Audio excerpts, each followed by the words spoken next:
అందరికీ నమస్కారం.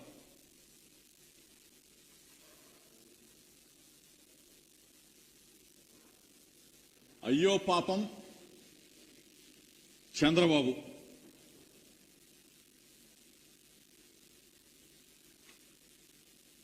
తెలుగుదేశం పార్టీ అధ్యక్షుడు నారా చంద్రబాబు నాయుడు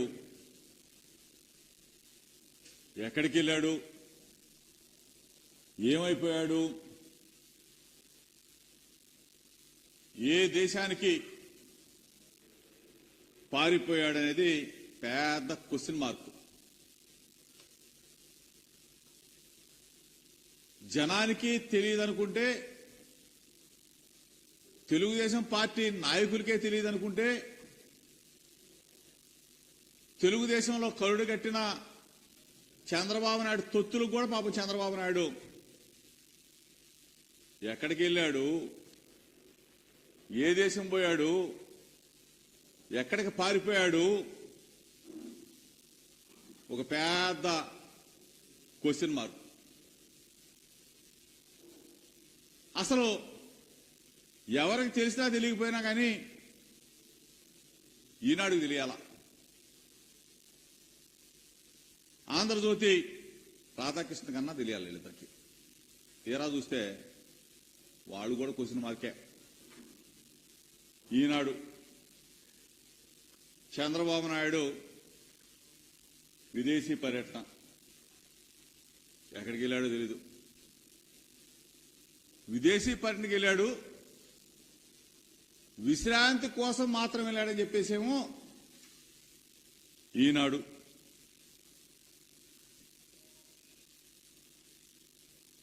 వైద్య పరీక్షల కోసం అమెరికాకు పోయాడని చెప్పేసేమో ఆంధ్రజ్యోతి రాధాకృష్ణ.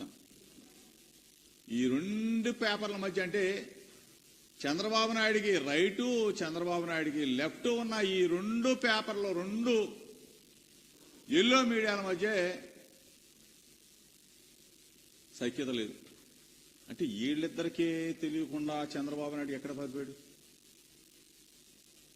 అసలు వీళ్ళిద్దరికి చెప్పకుండా చంద్రబాబు నాయుడు ఏ దేశం పోయాడు, ఎక్కడ దాక్కున్నాడు లేదు. దోచేసిన డబ్బంతా కూడా,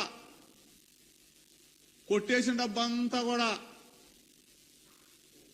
దుబాయ్లో దాయడానికి పోయాడా? ఎక్కడికి వెళ్ళాడు?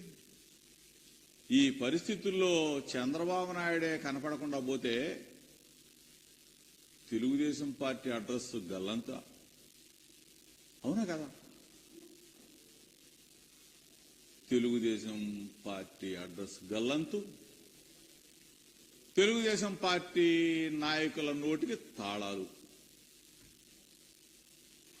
మొన్నటిదాగేనేమో వీరంగం సృష్టించారు. కూటమి వచ్చేస్తుంది, కూటమి వచ్చేస్తుంది. ఇప్పుడేమో కుప్పగూలిపోయారు. కూటమి లేదు, గాడిద గుడ్డు లేదు, కుప్పగూలిపోయారా బాబు. చంద్రబాబు నాయుడే మాకు అసలు అతిగతి లేకుండా మాకు ఎన్ని సీట్లు వస్తున్నాయో చెప్పకుండా పారిపోయాడు, మా పరిస్థితి ఏంటని చెప్పేసి ఒకడికొకడు జుట్టు పీక్కుంటా ఉన్న పరిస్థితి చూసాం. ఏదైనా రాజకీయం చేస్తే, ఏదైనా ఎన్నిక చేస్తే విలువ ఉండాలా, విశ్వసనీయత ఉండాలా. మా లీడర్ ఉన్నాడు, దమ్ముగా ధైర్యంగా పలానా చోటకి వెళ్తాం, అది మా క్యారెక్టర్. మీ లీడర్ ఉన్నాడు, ఎక్కడ పోయాడో తెలియదు, ఎక్కడ దాక్కున్నాడో తెలియదు, ఎక్కడ పారిపోయాడో తెలియదు, ఏ దేశానికి పోయాడో తెలియదు. ఇది మీ క్యారెక్టర్ లేని వెధవలు అంటారు. ఇటువంటి పరిస్థితుల్లో చంద్రబాబు నాయుడు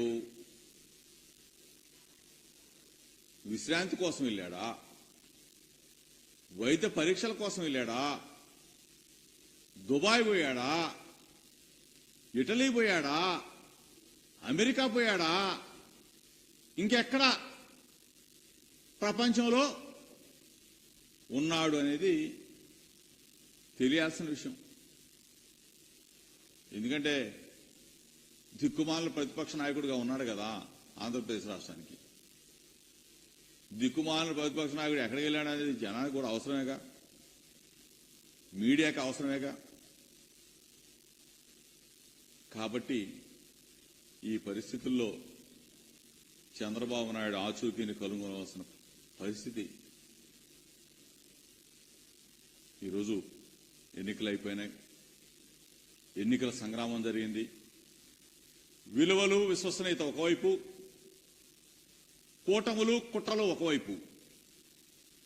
విలువలకి విశ్వసనీయతకి ప్రజలు పట్టం కట్టారు.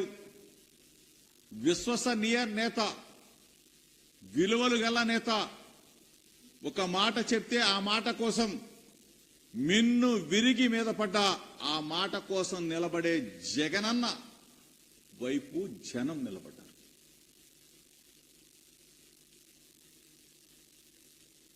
కూటమి కుట్రలు, ఏ కూటమితో ఎవడు దతకడతాడో తెలియదు, ఏ కూటమితో ఎవడో పొత్తులు పెట్టుకుంటాడో తెలీదు. 2014లో ఇదే కూటమి అధికారంలోకి వచ్చింది. ఇదే కూటమి పొడుచుకున్నారు, కొట్టుకున్నారు, తిట్టుకున్నారు, కుప్ప కూలిపోయారు. మరలా ఇదే కూటమి, ఇదే తంతు 2024 ఎన్నికల్లో 3 పార్టీలు మళ్లీ కూటమిగా కలిసినాయి. అప్పుడు ఎందుకు కలిశారో తెలీదు, అప్పుడు ఎందుకు అధికారంలోకి వచ్చారు. తర్వాత కొట్టుకున్నారు, తిట్టుకున్నారు, విడిపోయారు. మరి అగైన్ మళ్లీ ఇదే ముగ్గురు కూటమి పేరుతో కుట్రలు చేయడానికి బయలుదేరారు. ఈ కూటమిని, విలువలు లేని కూటమిని, విశ్వసనీయత లేని కూటమిని, ఒక మాట చెప్తే ఆ మాట నిలబెట్టుకోలేని కూటమిని ప్రజలు తన్ని తరిమైపోతా ఉన్నారు. జూన్ 4వ తారీఖున ఆ కూటమికి సమాధి చేయబోతా ఉన్నారు. ఈ పరిస్థితుల్లో ఆ కూటమి అధినేత పారిపోయాడు. ఆ కూటమి దత్తపుత్రుడు ఏమయ్యాడో తెలీదు. ఆ కూటమిని మోసిన జాతీయ పార్టీ అడ్రస్ గల్లంతు కాబోతోంది. ఈ పరిస్థితుల్లో మరలా అగైన్ జగన్మోహన్ రెడ్డి గారు బ్రహ్మాండమైన భారీ మెజార్టీతో అధికారాన్ని చేపట్టబోతా ఉన్నాడనేది స్పష్టంగా అన్ని సర్వే సంస్థలన్నీ, జాతీయ సర్వే సంస్థలు మొత్తం ఏకతాటి మీద వైఎస్ఆర్ కాంగ్రెస్ పార్టీ ప్రభంజనం ఆంధ్రప్రదేశ్ రాష్ట్రంలో వీయబోతా ఉంది. మరలా జగన్మోహన్ రెడ్డి గారు ముఖ్యమంత్రి కాబోతా ఉన్నాడని చెప్పేసి స్పష్టంగా చెప్తున్న ఈ పరిస్థితులు మనం చూసాం. ఈ పరిస్థితుల్లో ఎన్నికల్లో కుట్రలు పన్నారు, కుతంత్రాలు చేశారు. ఎలక్షన్ కమిషన్ కొంతమందిని ఎస్పీలను మార్చారు, కొంతమంది కలెక్టర్లను మార్చారు. మార్చిన చోటే గొడవలు జరిగినాయి. ఆ గొడవలు జరిగిన దగ్గర మళ్ళీ ఆ అధికారులను సస్పెండ్ చేశారు. అంటే పరిపాలన సక్రమంగా చేసే ఎస్పీలని, కలెక్టర్లని కావాలని కుట్రపూర్వకంగా మారిస్తే మరలా అదే ప్రాంతంలో గొడవలు జరిగినాయి. మరలా అదే అధికారుల్ని సస్పెండ్ చేశారు. అంటే నిబద్ధతలను గాలికి వదిలేశారు. వ్యవస్థల్ని వాడుకున్నారు. వ్యవస్థల్ని బొస్టు పట్టించడంలో చంద్రబాబు నాయుడు అంత దుర్మార్గుడు, బొస్టు పట్టించాడు. అయినా సరే ప్రజాస్వామ్య బద్ధంగా జరిగే ఎన్నికల్లో ప్రజాస్వామ్యయుతంగా వైఎస్ఆర్ కాంగ్రెస్ పార్టీ నిలబడ్డాం. ప్రజల ఆశీస్సులతో గెలవబోతా ఉన్నాం. నమ్మకం మా మీద ఉంచారు, నమ్మకం మా లీడర్ మీద ఉంచారు, మా జగనన్న మీద ఉంచారు జనం. ఎన్ని కుట్రలు పనినా, ఎన్ని విధ్వంసాలు సృష్టించినా, శాంతి భద్రతల్ని విఘాతం కలిగించే విధంగా ప్రవర్తించిన తెలుగుదేశం పార్టీ, జనసేన పార్టీ ఎన్ని దుర్మార్గాలు కేరళకి చేసినా సరే ప్రజాస్వామ్యంలో గెలవబోతాం. ఈరోజు మా మీద, మా పార్టీ లీడర్ల మీద, ఆఖరికి నా మీద కూడా, మంత్రుల మీద కూడా 302లు 307లు ఎస్సీ ఎస్టీ యాక్ట్లు పెట్టినా సరే ధైర్యంగా ప్రజాక్షేత్రంలో నిలబడ్డాం, గెలవబోతా ఉన్నాం. వైఎస్ఆర్ కాంగ్రెస్ పార్టీ జెండా రేపరేపలాడబోతా ఉంది. జూన్ 4వ తారీఖున వైఎస్ఆర్ కాంగ్రెస్ పార్టీ శ్రేణులన్నీ కూడా సంబరాలకు సిద్ధం కమ్మని చెప్పేసి మీ ద్వారా కూడా పిలుపునిస్తా ఉన్నాం.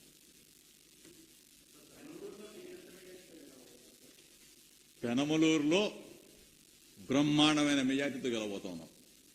ఎందుకంటే ప్రజలు నమ్మారు, జగనన్నని దీవించారు, జగనన్నని మెచ్చుకో. ఎన్నిక ఎప్పుడు జరుగుద్దా? 5 సంవత్సరాలు జగన్మోహన్ రెడ్డి గారు మన కోసం సేవ చేశాడు, జగనన్న కోసం ఫ్యాన్ గుర్తు మీద ఓటు వేయాలని చెప్పేసి తహతహలాడారు. ఫ్యాన్ గుర్తు మీద ఓటు వేశారు.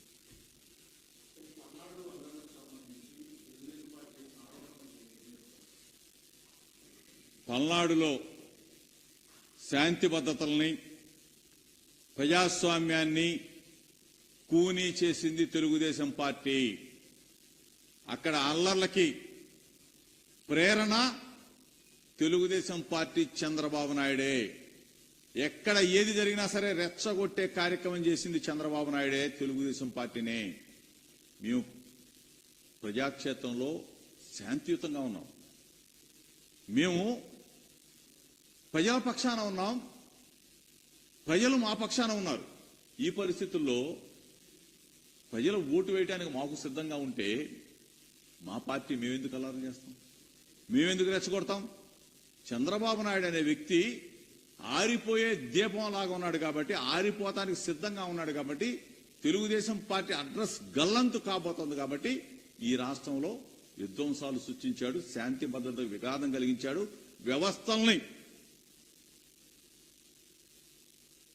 వ్యవస్థలన్నిటిని కూడా అడ్డం పెట్టుకుని ఆ వ్యవస్థల్లో ఉన్న కొంతమంది వ్యక్తులని ప్రలోభాలకు గురి చేశాడు, ప్రలోభ పెట్టాడు.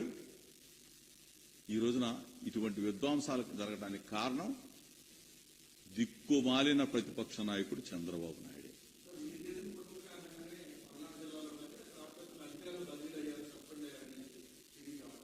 అసలు మేము కుట్రలు చేయాల్సిన అవసరం మాకేముంటుంది? అధికారులు ఉన్నారు, ఎలక్షన్ కమిషన్ వచ్చింది. ఆ ఎలక్షన్ కమిషన్ కి తెలుగుదేశం పార్టీ ఆ పురంధరేశ్వరి కొంతమంది అధికారుల మీద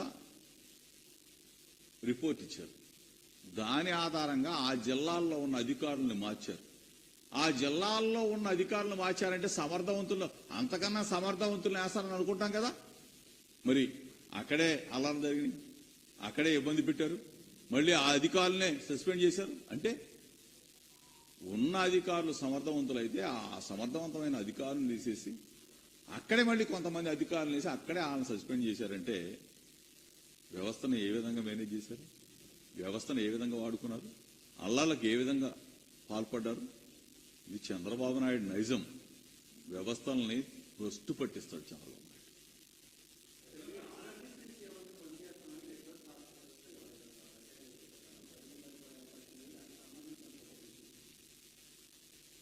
ఆరోగ్యశ్రీ అది మా పేటెంట్.